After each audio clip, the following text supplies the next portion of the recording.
நீலா கார்டனுக்கு உங்களை வரவேற்கிறேன். வாங்க எங்கள் தோட்டத்தை பார்ப்போம். பாருங்கள், சப்ஸ்கிரைப் பண்ணுங்கள், லைக் பண்ணுங்கள், ஷேர் பண்ணுங்கள். வாங்க வீடியோக்குள்ளே போவோம்.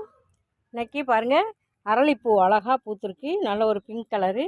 நிறைய தடவை கட்டிங்ஸ் வச்சேன், வரல. இந்த தடவை மழை சீசனில் வச்சதுனால இது கட்டினில் வச்சு இது இப்போ பூக்க ஆரம்பிச்சிருக்கு. இது 2வது தடவை பூக்குது.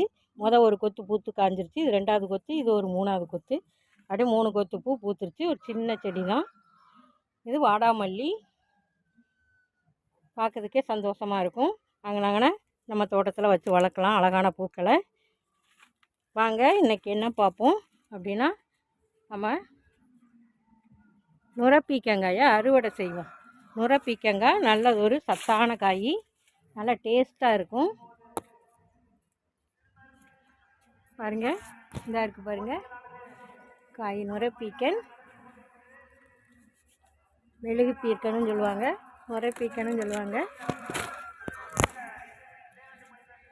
பாருங்கள், இதாக ஒரு காய் அறுவடை செஞ்சாச்சு. இன்னொரு காய் மேலே இருக்குது, மேலே ஏறித்தான் அறுவடை பண்ணணும். பாருங்கள், காஸ்மோஸ் அழகாக பூத்துருக்கு. 2 கலரும் இருக்குது, அழகாக பூத்துருக்கு. வாங்க, ஏற்கனவே காய்கள்லாம் நிறைய அறுவடை பண்ணி வச்சுருக்கேன். இதை நுரைப்பீக்கன் ஒன்று அறுவடை பண்ணியிருக்கேன். அதை கூட்டு செய்யலாம், நல்லா கடையில் செய்யலாம். நல்லா பச்சை மிளகாய் வெங்காயம் போட்டு பால் ஊற்றி கடைஞ்சோம்னா சூப்பர் டேஸ்ட்டாக இருக்கும். பொரியலும் பச்சை மிளகாய் போட்டு வச்சா கொஞ்சம் லைட் இனிப்பாக இருக்கும், ஆனால் பயங்கர டேஸ்ட்டாக இருக்கும். மேலே ஏறி பறிக்கேன். இந்த உயர ஒரு நுரைப்பீக்கன் இருக்குது, அதை பறிக்கிறதுனால தான் கொஞ்சம் லேட்டு. வாங்க இதை பறிப்போம். பாருங்கள், இங்கே ஒரு பீக்கங்காய் பறிச்சாச்சு. இப்படி நுரப்பீக்கையினை வளர்த்து அனைவரும் பயன்பெறுமாறு அன்போடு கேட்டுக்கிறேன்.